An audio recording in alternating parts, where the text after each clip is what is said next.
Hey guys, and welcome back to part 2 of us working on this aeroplane. Today we're going to be doing the preparation for the glass. We're going to be ceramic coating the glass, and we are doing the interior, a little bit of a cleanup, tidy up, and finalizing this job.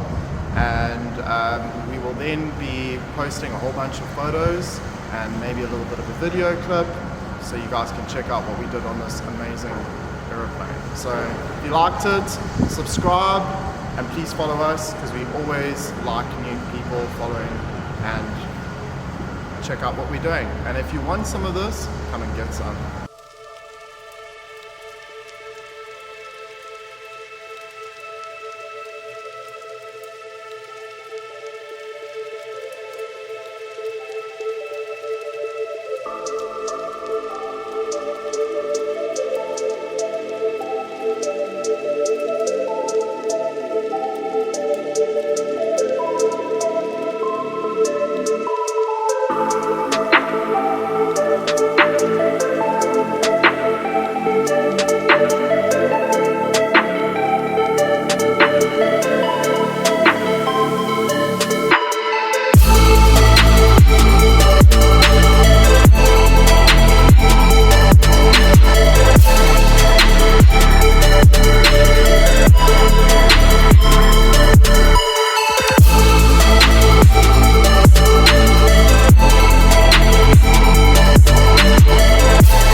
And that's it, guys. Thank you for staying tuned, and that's everything that we've done on this plane. So we did ceramic coating on the actual paint, that was UK 3.0, flyby forte on all the glass, and that is plexiglass on there. So all your race car conversions, we can apply that stuff to the flyby forte to that plastic on the windscreen also.